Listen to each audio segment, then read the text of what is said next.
नमस्कार मित्रों। यहाँ पर हम अब देखेंगे कि HTML में फॉर्म्स का निर्माण कैसे करते हैं। फॉर्म बहुत आवश्यक होते हैं। यदि आप अपनी वेबसाइट पर किसी व्यक्ति विशेष से फॉर्म फिल करवाना चाहते हैं कि भाई आपके सभी कस्टमर्स, आपके सभी विद्यार्थी, आपके सभी एम्प्लॉय जो है एक निश्चित फॉर्म को फिल करें और वो फॉर्म का डेटा आपको प्राप्त हो जाए, तो उसके लिए हम जो है HTML के फॉर्म्स का उपयोग करते हैं। तो आइए देखिए हम किस प्रकार से ये कार्य करते हैं। यदि हमें इस प्रकार का फॉर्म जनरेट करना है, ये देखिए फर्स्ट नेम आ जाए व्यक्ति का, जो भी आपको यहाँ देना हो आप यहाँ टाइप कर सकते हैं। जैसे आपने लिख दिया श्याम और यहाँ लिख दिया वर्मा। इसके बाद आप चाहते हैं उसका जो है जेंडर यहाँ पर वो एंटर कर दे, मेल फीमेल या जो भी उसका जेंडर हो। इसके बाद आप चाहते हैं कि वो जो है अपने सब्जेक्ट चुन ले। अभी सभी सब्जेक्ट चुने हुए हैं, आप इनमें से कोई भी 2 सब्जेक्ट या तीनों सब्जेक्ट को चुन सकते हैं। इसी प्रकार से वो आप चाहते हैं कि वो किस लैंग्वेज में एग्जाम देना चाहता है वो फिल कर दें। तो यहाँ पर इंग्लिश हिंदी जैसे जो भी आपको फिल करना है, तो आपने हिंदी बोल दिया हिंदी, आपने इंग्लिश बोल दिया तो इंग्लिश। और जैसे ही आप सबमिट करते हैं तो फॉर्म सबमिट हो जाता है। ये फॉर्म सबमिट हो गया आपका और फॉर्म प्राप्त हो गया। तो इस प्रकार से अगर आप एक फॉर्म बनाना चाहते हैं तो देखिए हम कैसे बनाते हैं। आइए, यहाँ पर हमने पहले से ही HTML लिख रखा है। हम यहाँ पर सर्वप्रथम फॉर्म टैग टाइप करना शुरू कर। यहाँ पर ये फॉर्म लिखा, फॉर्म टैग। देखिए शुरुआत करी हमने फॉर्म, ये एंगल ब्रैकेट के साथ लिखिएगा आप। फिर एक्शन, एक्शन लिख दिया हमने। एक्शन का अर्थ है कि ये फॉर्म जो है जब सबमिट होगा तो इसका पूरा डेटा किस फाइल के पास जाएगा, वो ये फाइल है जिसके पास जाएगा। नॉर्मली ये PHP फाइल होती है। अभी हमने एग्जाम्पल के लिए यहाँ पर एक HTML फाइल का उदाहरण दे रखा है। इसके बाद लिखा है मेथड इज गुड गेट। इसका अर्थ है ये फॉर्म जब सबमिट होगा तो सबमिट होने पर जिस फाइल के पास जाएगा उस फाइल के एड्रेस बार में आपको सभी वेरिएबल्स और उनकी वैल्यूज नजर आएंगे। देखिए मैं दिखा देता हूँ आपको। यहाँ पर देखिए ये फॉर्म जैसे ही सबमिट हुआ, ये फॉर्म मैंने फिल कर दिया, सबमिट करा। एड्रेस बार में आप ध्यान से देखें तो ये लिखा है my zero file dot HTML question mark my name is equal to Shyam. आपने माय नेम नाम के वेरिएबल में लिखा है Shyam and L name is equal to Verma and gender में मेल है आपका एंड न्यूज़लेटर में ऑन है, न्यूज़लेटर में ऑन है, न्यूज़लेटर में ऑन है। तीनों सब्जेक्ट चुने आपने इसलिए, और लैंग्वेज में इंग्लिश चुना है आपने। तो इस प्रकार से ये आपको एड्रेस बार में यहाँ दिख रहा है। क्यों दिख रहा है? क्योंकि गेट मेथड आपने यूज करी है, गेट मेथड यूज करी है, इस कारण से आपको इस प्रकार से एड्रेस बार में ही आपको पूरे फॉर्म का फिल करा हुआ डेटा आपको नजर आ रहा है। अब आगे बढ़ते हैं। हमने यहाँ पर प्रथम नाम लेने के लिए लेबल लगाया है। लेबल सिर्फ दिखाने के लिए होता है, तो लेबल में फर्स्ट नेम लिख दिया। फिर हमने BR लगाया, अर्थात एक लाइन नीचे क्या आएगा, एक लाइन नीचे आएगा input type text is equal to text. Input type is equal to text अर्थात जो भी यहाँ पर एक एलिमेंट तैयार होगा वो एक टेक्स्ट बॉक्स होगा जिसमें आप एंट्री कर सकते हैं, और जो भी टेक्स्ट बॉक्स में आप एंट्री करेंगे उसका वेरिएबल का नाम होगा माय नेम। और हमने शुरू से ही उस टेक्स्ट बॉक्स में जो वैल्यू दिखाना है, हमको क्या दिखाना है, हमने यहाँ पर फारूक दिखाना है, तो हमने हमने यहाँ पर फारूक लिख दिया। फिर एक लाइन नीचे आ गए BR के माध्यम से, कंट्रोल Z। और फिर हमने यहाँ पर जो है लेबल, लेबल लास्ट नेम लिखा। फिर एक लाइन नीचे आ गए। फिर हमने यहाँ पर लिखा इनपुट टाइप इज टेक्स्ट, यानी कि टेक्स्ट बॉक्स दिखेगा जिसका नाम रहेगा एल नेम, जिसकी वैल्यू रहेगी खान, अर्थात पहले से ही खान लिखा हुआ दिखाई देगा। फिर हम 2 लाइन नीचे आ गए BR के माध्यम से। इसके बाद हमने जेंडर लेने के लिए एक लेबल लगाया, लेबल लेबल लेबल से शुरुआत, लेबल साइन बीच में जेंडर लिख दिया। और फिर उसके बाद इनपुट टाइप रेडियो, अर्थात रेडियो का मतलब है वहां पर आपको छोटे छोटे सर्कल्स नजर आएंगे और उसमें आप जो है उनको चुन सकते हैं, तो उसको बोलते हैं रेडियो या रेडियो बटन। तो हमने रेडियो लिखा, input type radio. Input type text नहीं है, टेक्स्ट में तो वाक्य टाइप कर सकते हैं, इनपुट टाइप रेडियो है, इसमें आप जो है चुन सकते हो, वन ऑफ द ऑप्शन को चुन सकते हैं, अर्थात या तो मेल चुनेंगे या फीमेल चुनेंगे। तो यहाँ पर इसलिए हमने रेडियो बटन का यूज करा है, ठीक है, वन ऑफ देम चुन सकते हो, ठीक है। इसके बाद आईडी मेल, अर्थात जब ये डेटा सबमिट होगा तो इसका आईडी मेल रहेगा और जिस नाम से ये इसका डेटा पकड़ा जाएगा, इसकी वैल्यूज जो है वो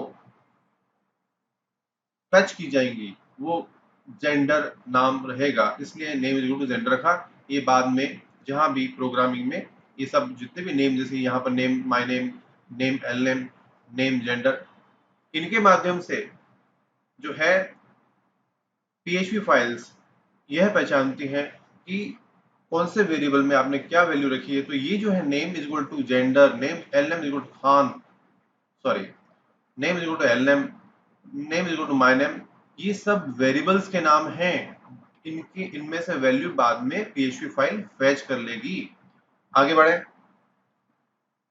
लेबल मेल, इसके बाद रेडियो बटन मेल के लिए, फीमेल के लिए ये रेडियो बटन हमने लिखा।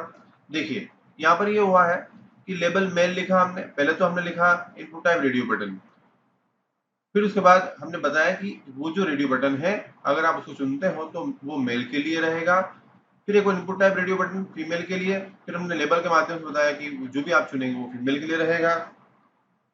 इसके बाद इनपुट टाइप रेडियो अदर, इसका अर्थ है कि अगर मेल फीमेल नहीं है, अन्य है, तो आप अदर ऑप्शन चुन सकते हैं। और हमने यहाँ पर उसको दिखा भी दिया कि यदि आप इस रेडियो बटन को चुनते हैं तो ये अदर में जाएगा, क्योंकि सामने वाले को सूचना पूरी मिलनी चाहिए कि ये रेडियो बटन किसका है। तो ये लेबल सिर्फ सूचना के लिए होता है, वो भी एक जो यूजर फॉर्म भर रहा है उसके लिए होता है। आगे बढ़े, हम सब्जेक्ट चुनना है हमको, हमने उसका लेबल दे दिया जिससे कि सामने वाले को दिखे। अब यहाँ पर एक थोड़ी सी सब्जेक्ट चुनते समय हमने यहाँ पर लेबल एक और लगाया, फंडामेंटल ऑफ कंप्यूटर्स जो है वो हमने लगाया। फिर इनपुट टाइप चेक बॉक्स, ये नया है। इनपुट टाइप चेक बॉक्स का अर्थ होता है आपको एक बॉक्स दिखेगा जिसको आप चेक अनचेक कर सकते हैं। इसके बाद आप यहाँ पर जो है एक और चेक बॉक्स लगाया आपने, किसके लिए, आप एक और सब्जेक्ट मांगना चाहते हैं सामने वाले से, उसके लिए आपने एक और चेक बॉक्स लगाया, इनपुट टाइप चेक बॉक्स, और उसका नाम रहेगा न्यूज़लेटर, और इसका नाम भी न्यूज़लेटर, पिछले वाले का नाम भी न्यूज़लेटर, इस वाले का नाम भी न्यूज़लेटर। और यहाँ पर आप ध्यान से देखें, चेक्ड नाम की प्रॉपर्टी के अंदर पहले से ही वैल्यू रखी हुई चेक्ड, अर्थात ये जो चेक बॉक्स आपको दिखेंगे पहले से ही राइट का निशान लगा हुआ दिखेगा इसमें आपको, इस कारण से इन्हें हमने चेक रखा हुआ है, ठीक है। तो ये हमने ये सीखा कि यदि हम चेक प्रॉपर्टी को पहले से चेक रख देंगे तो वहाँ चेक बॉक्स आपको पहले से चेक करे हुए मिलेंगे। और आप एक बात और ध्यान से देखें, जितने भी एक और चेक बॉक्स है वो भी ऐड कर देता हूँ पहले मैं। देखिए यहाँ पर एक और चेक बॉक्स ऐड कर दिया मैंने एमएस एक्सेस सब्जेक्ट के लिए, इसका नाम भी न्यूज़लेटर, पिछले वाले का नाम भी न्यूज़लेटर, उसके पिछले वाले का नाम भी न्यूज़लेटर, क्योंकि तीनों चेक बॉक्स जो है अल्टीमेटली जो कैच किए जाएंगे वो न्यूज़लेटर वेरिएबल के माध्यम से पीएचपी फाइल में कैच किए जाएंगे, और फिर वहां पर हम इनको वहां से फैच कर पाएंगे कि क्या वैल्यू रखी है आपने किस चेक बॉक्स के अंदर, ठीक है। इसलिए तीनों का नाम सेम है। इसी प्रकार से आप, एक बात और मैं बताना भूल गया था कि यहाँ पर जो रेडियो बटन है उसके नाम भी, दोनों के नाम जो है, तीनों के नाम जेंडर जेंडर जेंडर है। आप यहाँ पर जेंडर वेरिएबल के माध्यम से पीएचपी फाइल फैच कर लेगी कि किस जेंडर जो है वो कौन सा जेंडर चुना गया है। इसी प्रकार से चेक बॉक्स में भी हमने तीनों चेक बॉक्स के नाम सेम रख रखे हैं, ठीक है। इसके बाद यहाँ पर लैंग्वेज, एक और लेबल मैंने यहाँ ऐड करा, देखिए यहाँ पर language form for example, for exam, sorry, language for exam, exam के कौन सी लैंग्वेज आप यूज करना चाहते हैं। यहाँ पर मैंने सेलेक्ट स्टेटमेंट का यूज करा। देखिए, मैं लैंग्वेज चुनने के लिए एक नया स्टेटमेंट यूज कर रहा हूँ, सेलेक्ट स्टेटमेंट। ये आपको दो लैंग्वेज दिखाएगा। दो लैंग्वेज दिखाने के लिए पहले तो आपको लिखना पड़ेगा सिलेक्ट नेम लैंग्वेज। नेम लिखना जरूरी है क्योंकि PHP फाइल इस नेम के माध्यम से ढूंढ पाएगी कि कौन सी लैंग्वेज आपने चुनी। ये वेरिएबल है नेम, जैसा कि मैंने पिछले ऊपर टैग में बताया था आपको। अब इसके बाद यहाँ पर हमको ऑप्शन देने पड़ेंगे, लैंग्वेज के ऑप्शन। देखिए, मैं आप दे रहा हूँ ऑप्शन वैल्यू इंग्लिश। इंग्लिश, ये इंग्लिश आपको दिखेगा, ये जो यहाँ ब्लैक में दिख रहा है ना, ये आपको दिखेगा। और ये वैल्यू इंग्लिश जो है, ये आपकी वैल्यू रहेगी जो कि PHP फाइल कैच करेगी। फिर एक और ऑप्शन दिया आपने, ऑप्शन वैल्यू हिंदी। यहाँ पर हिंदी आपने दिया, ये दिखेगा आपको यूजर को। और जो भी वो चुनेगा वो जो PHP फाइल कैच करेगी जब आप उसको सबमिट कर देंगे, तो ये हिंदी चुना है, इंग्लिश चुना है, वो PHP फाइल जो है इस नेम लैंग्वेज वेरिएबल में से निकाल के फैच कर लेगी। आगे बढ़े। यहाँ पर हमने सबसे अंत में BR टैग के बाद इनपुट टाइप सबमिट लिखा है, अर्थात ये फॉर्म सबमिट करना है तो आपको एक सबमिट बटन बनाना पड़ता है। वो सबमिट बटन बन जाता है इनपुट टाइप सबमिट से, वैल्यू सबमिट है। अब इसके बाद हमने यहाँ पर एक सेंटर टैग लगाया है क्योंकि फॉर्म अभी कोई स्टाइल तो दी नहीं है। सेंटर तो ये बिल्कुल आपको साइड में रखा हुआ दिखेगा, मैं चाहता हूँ थोड़ा सेंटर में रखा हुआ दिखे, इसलिए मैंने यहाँ पर सेंटर टैग लगाया। और उसको ऊपर भी, सबसे टॉप पर भी, सबसे ऊपर, फॉर्म के सबसे ऊपर देखिए, ये फॉर्म, ये HTML, यहाँ पर सेंटर लिख दिया तो ये पूरा फॉर्म आपको सेंटर में दिखेगा, स्क्रीन के सेंटर में दिखेगा। ठीक है, थोड़ा सा बेटर दिखेगा। इसके बाद हमने यहाँ पर एक हेडर लगा दिया एग्जाम फॉर्म, क्योंकि दिखना तो चाहिए कि किस चीज का फॉर्म है, क्या इसका उद्देश्य है। इसके बाद हमने यहाँ पर इसको मार्क्यू में रख दिया, जिससे कि ये थोड़ा सा मूवमेंट आ जाएगा मार्क्यू कमांड से, उसमें थोड़ा मूवमेंट आ जाएगा। अब इस फाइल को मैं सेव कर देता हूँ और मैं इसको रन करके दिखाता हूँ आपको। देखिए, ये मैंने रिफ्रेश करा, ये दिख रहा है आपको एग्जाम फॉर्म मार्क्यू होता हुआ, एग्जाम फॉर्म मार्क्यू में जो लिखा था। फिर फर्स्ट नेम में आपको ये लिख सकते हैं, जैसे आपने लिख दिया योगेश मित्तल, लिख दिया आपने। जेंडर में आपने इसका मेल जेंडर चुन लिया क्योंकि वहां पर आपने जो है रेडियो बटन यूज करा था, तो 3 रेडियो बटन यूज करे थे। ये ऊपर टेक्स्ट बॉक्स थे, इनपुट टाइप टेक्स्ट था, ये इनपुट टाइप रेडियो है, और ये है इनपुट टाइप जो है आपका चेक बॉक्स है। 3 चेक बॉक्स मैंने बोला था चेक प्रॉपर्टीज की चेक्ड है, देखिए पहले से चेक करे हुए हैं। आप किसी को भी अनचेक कर सकते हैं, किसी को भी चेक कर सकते हैं, और तीनों को भी चेक कर सकते हैं, क्योंकि ये जो है चेक बॉक्स की खासियत होती है कि तीनों चुन सकते हो या दो चुन सकते हो, तीन हो तो दो या तीनों या एक, या तीनों को अनचेक कर सकते हो। किंतु रेडियो बटन जो होता है उसमें आप जो है वन ऑफ देम चुन सकते हो, सभी नहीं, दो नहीं, वन ऑफ देम, दो है तो एक, तीन है तो एक। और चेकबॉक्स में आप तीनों को अनचेक या किसी को भी रेंडमली चेक अनचेक कर सकते हैं। अब लैंग्वेज फॉर एग्जाम में मैंने यहाँ पर सिलेक्ट स्टेटमेंट लगाया था जिसमें 2 ऑप्शन दिए थे, हिंदी इंग्लिश, तो इसके कारण आपको हिंदी इंग्लिश दिख रहा है।